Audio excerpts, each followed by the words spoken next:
Estacionautas Web Rádio apresenta o Web Arena. Já chegou o mês de junho, o meio do ano. Hoje no nosso programa, que começa com tudo, teremos comentários sobre jogos de Brasil, Atlético, Cruzeiro, a final do Novo Basquete Brasil e a expectativa da chegada de Neymar ao Futebol Clube Barcelona. Começamos pelo jogo de Cruzeiro e Botafogo, que foi realizado no último sábado. Vamos à ficha do jogo. O jogo foi realizado no estádio Raulino de Oliveira, em Volta Redonda, no Rio de Janeiro, no dia 1º de junho de 2013, que foi o sábado, às 16h20, pelo horário de Brasília. A arbitragem: Wilton Pereira Sampaio foi o árbitro principal. Seus assistentes foram Evandro Ferreira e Márcio Maciel, o trio de Goiás. Cartões amarelos para Renan, Lucas e Marcelo Matos, do Botafogo, e para Bruno Rodrigo e Leandro Guerreiro, do Cruzeiro. Os gols: Botafogo: Lodeiro marcou aos 6 minutos do primeiro tempo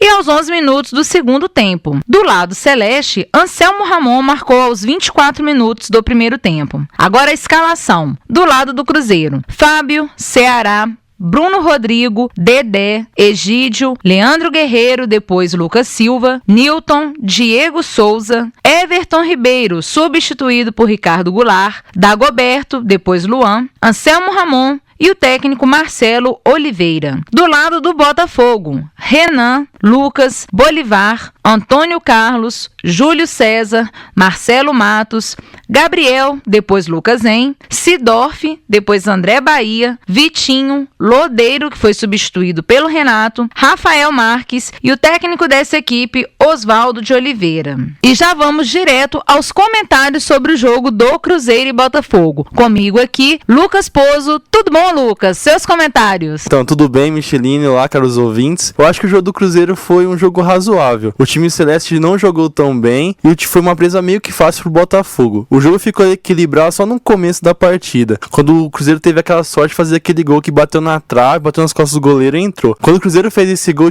nossa, esse gol é de time que vai ganhar o jogo. Só que mesmo assim o Cruzeiro não conseguiu aproveitar as chances e num pênalti meio que infantil assim, o Botafogo conseguiu a vitória. O Cruzeiro não tem mostrado realmente bons rendimentos, o futebol que tem capacidade, para desenvolver ao longo das partidas. O que eu quero saber agora é se o técnico e os jogadores vão ficar usando aquela mesma frase que todos os torcedores do Cruzeiro, a maioria dos torcedores do Cruzeiro tá usando, mas eu tenho 2 Libertadores, 4 Copas do Brasil e não sei quantos campeonatos brasileiros. Cruzeiro, tem que acordar, porque essa torcida não vai viver de passado também não. Eu acho que a torcida do Cruzeiro tá caindo no passado também, que nem a torcida do Atlético. Isso pode ser um erro muito grande. Pode ficar que nem um hiato, ficar um hiato de se ganhar grandes títulos. Agora, uma coisa que me chamou muita atenção é a imprensa aqui mineira desmerecendo o time do Botafogo, sendo que o time do Botafogo é um time muito bom, eu acho. Principalmente, por exemplo, assim, desmerecendo o Campeonato Estadual do Rio. Se o Botafogo, que ganhou o Campeonato Carioca, não é parâmetro, mas o Botafogo foi campeão carioca e o Cruzeiro, que foi vice no Mineiro, o time do Cruzeiro é o pior time do mundo e todo mundo sabe que não é isso. Eu acho que tem que respeitar mais os times e não achar que os times de Minas, só porque nós somos aqui de Minas, nós somos mineiros, os times de Minas são os melhores do Brasil. Com certeza, até porque estaríamos refletindo a mesma imagem que nós consideramos negativa da imprensa paulista e carioca. E tem jogadores do Botafogo que chamam muito a atenção. O Vitinho, ele ganhou o duelo nas laterais muito fácil, é um bom jogador. E o pessoal que desmereceu o jogador, falar que Anselmo Ramon, esses jogadores são melhores do que ele, eu acho isso muito errado. E que nem concordo com você, Micheline. A gente reclama dos outros, mas a gente faz as mesmas coisas aqui em Minas. Não podemos cometer esse tipo de erro, mas eu vi também alguns torcedores do Cruzeiro se manifestando, pedindo a saída do Leandro Guerreiro. O desempenho dele tá tão abaixo assim, Lucas Pozo? Não é que o desempenho dele tá abaixo, porque o Campeonato Mineiro é bom. Olha o erro. O Campeonato Mineiro ele foi elogiado. Agora que o Campeonato Brasileiro começou, que aperta mais, já tá sendo criticado. Eu gosto muito dele, de um jogador, ele é bom pra marcar, só que infelizmente ele tá lento. Acho que se ele mudasse de posição e começasse a jogar na zaga, eu acho que ele teria mais chance de se dar bem.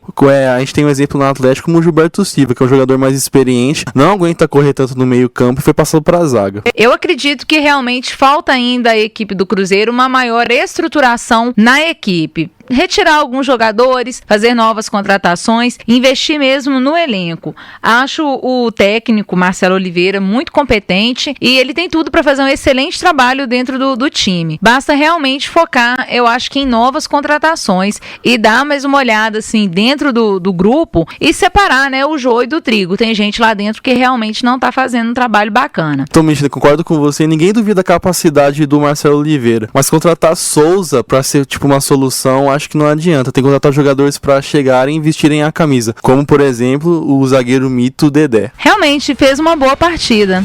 Vamos encerrando agora o nosso primeiro bloco da Web Arena. Fique conosco, Estacionaltas Web Rádio. Nem pense em fechar a página.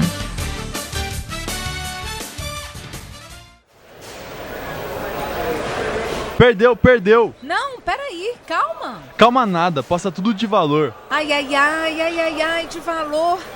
Ah, valioso aqui é o meu trabalho de ciências sociais. Ele fala do aumento da violência do Brasil, segundo o IBGE, dentro dos últimos 20 anos. Existe um espaço melhor para você mostrar os seus trabalhos, acadêmicos ou não. Estacionaltas.net, o espaço da comunicação. Eu disse de valor. Ah, mas vale muito. São 8 pontos.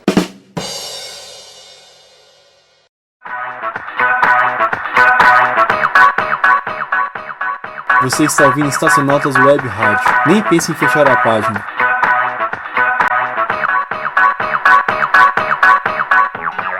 Estacionaltas Web Rádio. De volta com Web Arena. E como vocês já sabem, o Web Arena não é apenas futebol. Nesse bloco, nós vamos discutir sobre a final da NBB, o Novo Basquete Brasil, que foi realizado no sábado. Porém, o resultado não foi o esperado para os mineiros. A equipe do Flamengo derrotou o Uberlândia por 77-70, conquistando o bicampeonato da competição. Vamos então à ficha técnica do jogo. Placar: Flamengo 77, Uberlândia 70. Jogo realizado na HSBC Arena, no Rio de Janeiro, dia 1º/6, às 10 horas da manhã, no horário de Brasília. 3, 2, 1. Árbitros da partida: Cristiano Maranho, de Santa Catarina, Marcos Benito, de São Paulo, e Fernando Serpa, também de Santa Catarina. 16.364 torcedores compuseram o público pagante. No lado do Flamengo, cestinha, né, o destaque foi Caio Torres, com 23 pontos, e do lado do Uberlândia foi o Gruber, com 20 pontos. Vamos então aos comentários sobre o jogo dessa partida aí da final da NBB. Lucas Pozo, o que você achou do desempenho do Uberlândia? É uma crescente, assim, o basquete mineiro tá numa ascendência, sua opinião? Então, Micheline, o resultado para nós mineiros não foi bom, mas foi um jogo muito bacana. Os dois primeiros quartos foram muito disputados e o Flamengo acabou ganhando mais pela força da torcida, porque o time do Uberlândia é um time muito bom. Agora, dois detalhes que eu queria deixar bem claros aqui é, por exemplo, o Caio Torres. O Caio Torres, até sexta-feira, estava suspenso por uma confusão que ele arrumou nas partidas semifinais contra o São José. E, por ser o Flamengo, conseguiu uma liminar e ele jogou, sendo o cestinha da partida e acabando decidindo o jogo pro Flamengo. Agora, será que fosse pro Uberlândia? Será que o pessoal do Uberlândia ia conseguir eliminar para liberar o jogador? Dificilmente não, né? E outra coisa é que o time de Uberlândia foi muito bom esse ano no campeonato e o basquete mineiro tá numa ascensão. O Minas conseguiu um patrocínio forte esse ano e se reforçou muito bem. E o destaque dessa competição também ficou pro time de Bauru, que pela primeira vez ele ficou em terceiro lugar no campeonato. Um time que tinha acabado e voltou alguns anos atrás. Foi um desempenho muito bom. Parabéns pro Flamengo. Vamos esperar o campeonato do próximo ano. A minha dúvida é pelo seguinte, falando dos times aí de Flamengo e algumas possíveis regalias, né, vamos dizer, que possa acontecer pro lado carioca, eu também fico no seguinte pensamento. Parece que nesses estados, São Paulo, mas mais ainda no Rio de Janeiro, o basquete, ele tem um incentivo muito maior que em Minas Gerais. Então, acho que é hora das delegações, das equipes, correrem mais atrás de patrocínio para poder disseminar o esporte aqui no nosso estado também. Porque não adianta a gente citar e saber que uma partida aconteceu e que foi realizada e o time foi bem na competição e depois o assunto é esquecido. É um esporte muito bacana o basquete. Nos Estados Unidos até é um dos esportes de maior expressão junto com o beisebol e o futebol deles, né? Que não é o soccer, é diferente. Falta mesmo uma questão de incentivo dentro do estado de Minas Gerais. Hoje em dia a gente, desde de escolas, assim, falta maior verba e maior investimento na categoria, no basquete. Eu acho que isso vai de estado para estado. Por exemplo, aqui em Minas o vôlei é muito forte, sendo que no Rio de Janeiro é o basquete e o futebol. Outra coisa, mexendo, que é muito estranho no campeonato da NBB é que o último jogo da final é apenas um jogo único, sendo que o Flamengo teve uma série de 5 jogos contra o São José e o Uberlândia teve uma série de 3 jogos contra o Bauru. E chega na final para ser um jogo único, com uma torcida mandante, toda contra o time de fora, eu acho muito estranho. E próximo edital do campeonato do ano que vem, os times tinham que se organizar e rever essa questão. Vamos torcer para que mudanças aconteçam. E prosseguindo o Web Arena, vamos falar agora sobre o jogo amistoso Brasil e Inglaterra. Placar foi um empate 2-2, jogo realizado no Estádio Maracanã, que foi reaberto, e eu acredito até que em grande estilo, muito bonito Maracanã, que fica lá no Rio de Janeiro. O jogo foi realizado 2 de junho, domingo, às 16 horas pelo horário de Brasília. Colombiano Vilmar Roldan foi o árbitro principal, assistentes Eduardo Dias, também colombiano, e o Wilson Berrio, da Colômbia também, trio aí colombiano. Público, 57.280 pagantes, que resultaram numa renda de R$ 8.615.730. Barato o ingresso, né? Cartões amarelos. Do lado do Brasil, Hulk recebeu o cartão amarelo e do lado inglês, Jones. Vamos aos gols. Fred marcou aos 11 minutos e Paulinho aos 36 minutos do segundo tempo. Do lado da Inglaterra, Chamberlain aos 21 minutos e Rooney aos 33 minutos do segundo tempo, um golaço. Vamos à escalação. Do lado do Brasil, Júlio César, Daniel Alves, Thiago Silva, Davi Luiz, Felipe Luiz, depois Marcelo, Luiz Gustavo, depois Hernanes, Paulinho, depois Bernard, Oscar, que foi substituído pelo Lucas, Neymar e Hulk, que foi substituído por Fernando. Também tem o Fred, que foi substituído pelo Leandro Damião, técnico do Brasil, Luiz Felipe Scolari. Do lado da Inglaterra, Hart, goleiraço, Johnson substituído pelo Chamberlain, Cahill, Jadielka, Baines, substituído pelo Ashley Cole, Carrick, Walcott, substituído pelo Rodwells, Jones, Lampard e Milner. Além do Rooney. Técnico da equipe é o Roy Hodgson. Próximo jogo do Brasil será Brasil contra a França, domingo, dia 9 de junho, lá na Arena do Grêmio. Eu quero começar o debate sobre o jogo do Brasil destacando a atuação do time no primeiro tempo.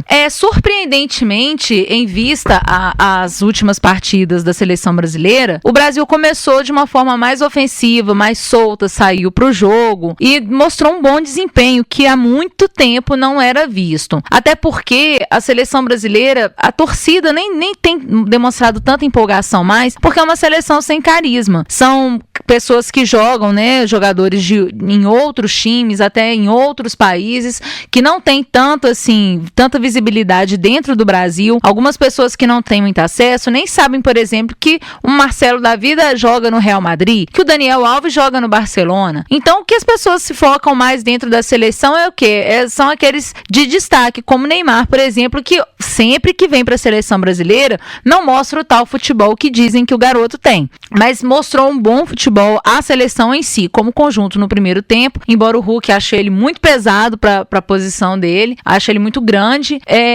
mas mostrou um bom futebol, só que ainda não é aquele futebol que estamos acostumados às seleções de 94, 98, que é essa geração, a nossa geração. Mas eu quero também saber a opinião de Lucas Pozo. Primeiro tempo, segundo tempo, seus comentários. Concordo com você, Michel. Acho que o Brasil jogou muito bem. Eu espero que ele continue desse jeito para a Copa das Confederações e para a Copa do Mundo. A Inglaterra foi uma seleção muito forte, o Wayne Rooney jogou muito bem e vamos ver o que vai acontecer, né? Agora é a França. O Brasil é freguês da França e vamos ver como é que ele vai se comportar diante desse jogo. Bom, sob o meu ponto de vista, o que faltou à seleção brasileira não foi tanta sorte, não. Acho que faltou mais treino mesmo, principalmente nas finalizações. Muitos chutes para fora, sem rumo, além do fato da Inglaterra ter um time poderoso e um excelente goleiro, que defendeu bolas assim, na cara do gol. Agora, o que eu fiquei pensando sobre o passeio da equipe da Inglaterra na praia de Copacabana é aquele povo que não deve nunca ter visto ou se viu poucas vezes, aquelas mulatas do Rio de Janeiro. Devem ter passado muito mal os pobres inglesinhos. Acho que eles moram na Inglaterra, acho que eles nunca viram sol na vida deles, né? Acho que quando eles veem o sol, a areia, calor, eu acho que eles ficam meio animados, né? Com certeza. Já com relação ao próximo jogo do Brasil, que será contra a França, mesmo se tratando de um amistoso, a gente sabe que, infelizmente, desde a Copa de 98, ficou um trauma. Parece que vem jogador, mudou a equipe toda daquela Copa, mas o Brasil tem ainda um bloqueio com relação à seleção francesa. Vem aí o Ribéry e eu quero ver o que a seleção vai conseguir trazer de resultado, né? Qual o resultado que eles vão conseguir fazer nesse próximo jogo, que será no domingo, dia 9. Encerrando mais um bloco do Web Arena, fique conosco, não saia daí, nem pense em fechar a página. Estacionautas Web Rádio.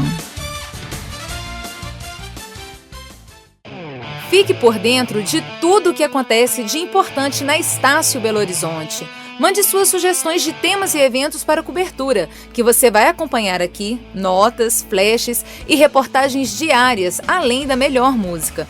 2013 guarda muitas surpresas agradáveis para você que está entrando no universo da Estacionautas, o espaço da comunicação. Entre em contato conosco pelo telefone 3298-5241. 3298-5241.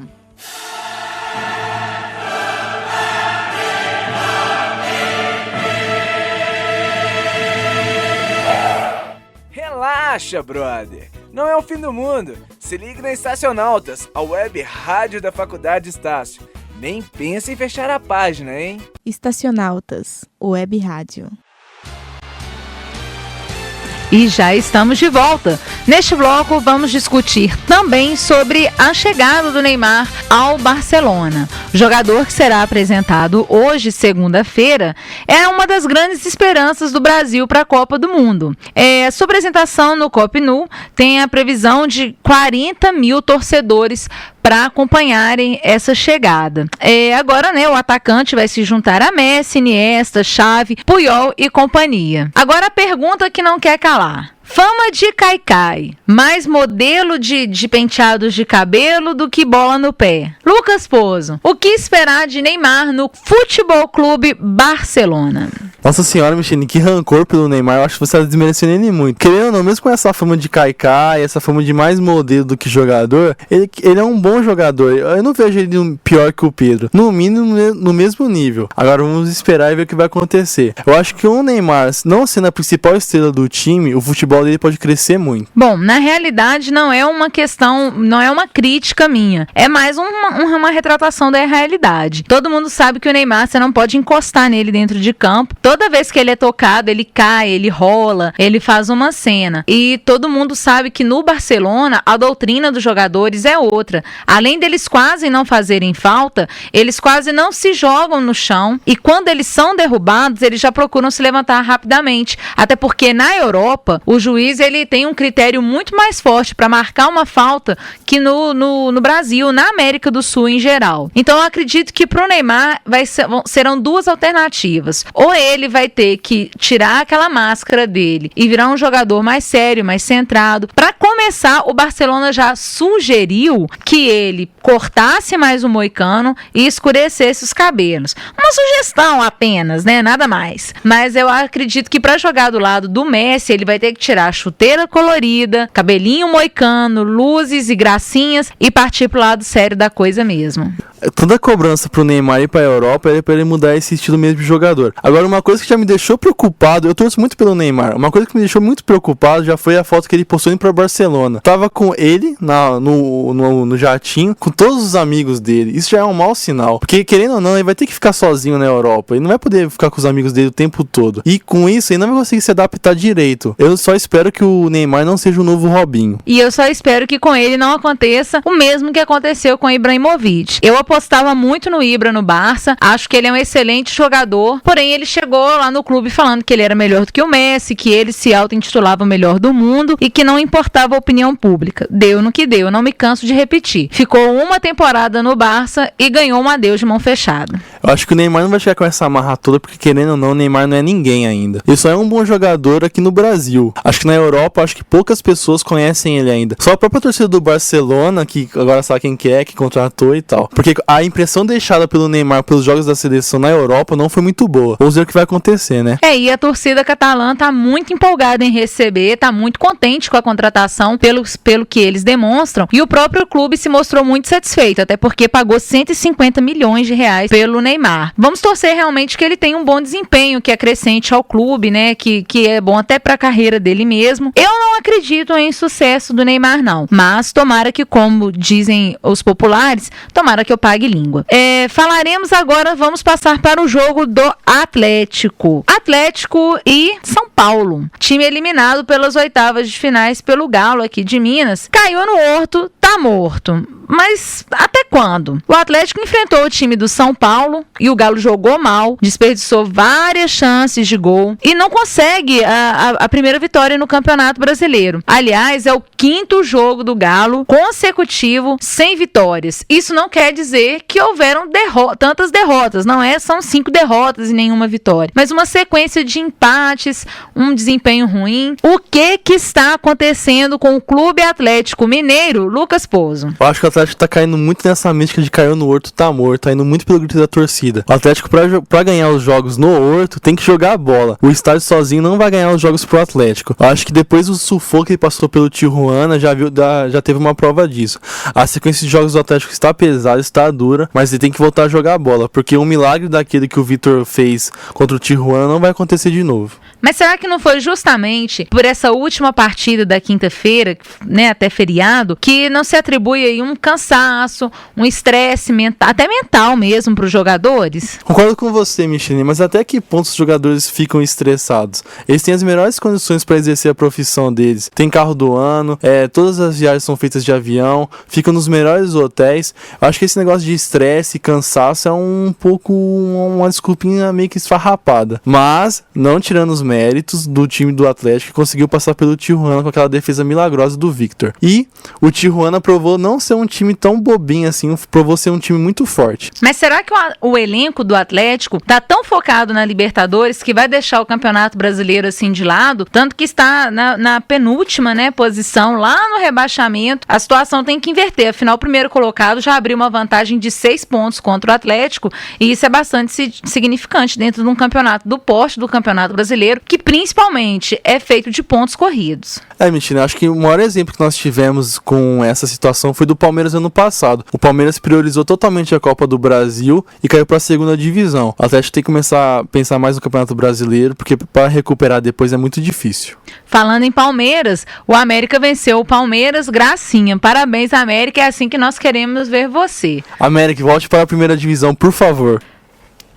Passando agora para a ficha técnica do jogo. Atlético e São Paulo, 0-0. Estádio Independência, em Belo Horizonte, bairro do Horto. 2 de junho de 2013 foi realizado o jogo, né? Domingão, às 18h30, pelo horário de Brasília. Na arbitragem tivemos Sandro Meira Ritt, de Pernambuco, assistentes Alessandro Rocha de Matos, da Bahia, e Altemir Hausmann, do Rio Grande do Sul. Cartões amarelos: Marcos Rocha, Leandro Donizete, Diego Tardelli, Leonardo Silva, Ronaldinho Gaúcho, do Atlético Mineiro, tiveram seus cartões dados aí durante a partida. Denilson e Maicon, do São Paulo. E além disso, cartão vermelho também para Denilson, do São Paulo, aos 16 minutos do segundo tempo. Na escalação: Rogério Ceni, Douglas, Lúcio, Paulo Miranda, Carleto, depois Juan, Denilson, Rodrigo Caio, Maicon, Lucas Evangelista, depois Wellington, Osvaldo e Aloísio, depois Rodolfo. Técnico da equipe de São Paulo é o Ney Franco. Agora do lado do Atlético: goleiro Vitor, Marcos Rocha, depois Josué, Gilberto Silva, Leonardo Silva, Richarlison, Pierre, depois o Rosinei, Leandro Donizete, Luan, substituído pelo Guilherme, Diego Tardelli, Ronaldinho e Jô. Técnico do Galo, o Cuca. Próximo jogo será entre Vasco e Atlético, na quarta-feira já, no meio da semana, dia 5 de junho, às 21 horas, no estádio Raulino de Oliveira. Bom, uma coisa que me chamou muita atenção é a quantidade de cartões amarelos para a equipe do Galo, né?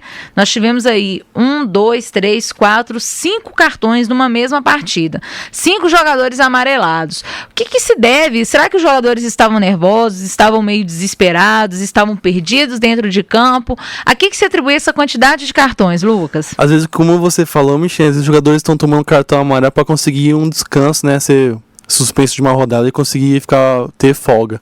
Acho que o time do Atlético, quando jogou muito mal, não jogou o que se espera pelo time e perdeu muita chance, principalmente o Luan. Eu espero que o encantamento do Luan não esteja acabando e que o Luan não seja o novo Neto Berola. Não, eu discordo de você. Eu acho que o Luan, mais uma vez, mostrou vontade, correu dentro de campo, infelizmente só pecou nas finalizações. O Diego Tardelli também foi um nome atuante no jogo, algumas jogadas assim, que de efeito.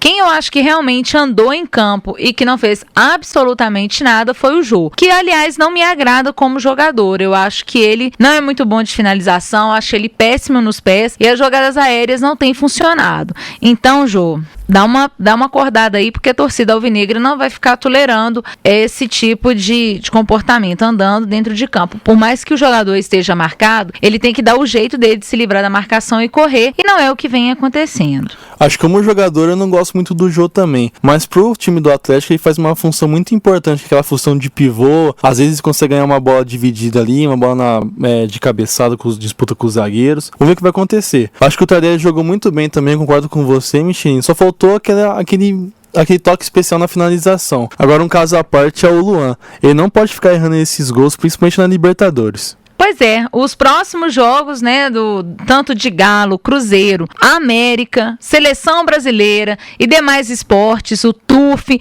Queria falar só rapidamente do TUF. A final do TUF será, que é o The Ultimate Fighter Brasil, será entre o Patolino e o Léo Santos. Pra quem que é a sua torcida, Lucas Pozo? Minha torcida era pro Santiago Bonazil, mas infelizmente ele quebrou a mão. Na hora do final do programa, quando deu essa notícia que ele quebrou a mão e não vai poder disputar a final, eu fiquei tão triste, muito triste mesmo. Acho que essa vai ser um combate fácil pro Patolino e ele vai ser o campeão. Agora, entre o Nogueira e o Verdun, acho que infelizmente o Verdun vai ganhar. Minha torcida é pro Nogueira, mas eu acho que o Verdun vai ganhar. A minha torcida também é pro Tim Nogueira. E quanto ao Santiago, só uma observação. O cara é argentino, me chama Santiago, que é capital do Chile, já tá todo errado começando por aí. E ainda por cima quebra a mão? Poxa, minha torcida também é gol, Patolino. Vamos aguardar o resultado do TUF, que será quando mesmo? Será sábado que vem em Fortaleza. Vamos aguardar. Não sou Adilson Batista, mas vamos aguardar, né? Estamos encerrando mais um Web Arena. Estacionautas Web Rádio, nem pense em fechar a página. 3, 2, 1. Visite nosso site estacionautas.net. Também curta nossa página no Facebook, facebook.com/estacionautas. Muito obrigada, Lucas Pozo. Suas palavras finais. Então, obrigado, Micheline. Obrigado, ouvintes. Agora, boa sorte para os times mineiros na próxima rodada do Campeonato Brasileiro. Pode ir? Web Arena é um programa sob coordenação de Getúlio Nuremberg, produção e edição Lucas Pozo e apresentação Micheline Kubitschek. Muito obrigada a todos os ouvintes. Até o próximo programa. Um grande abraço e até mais.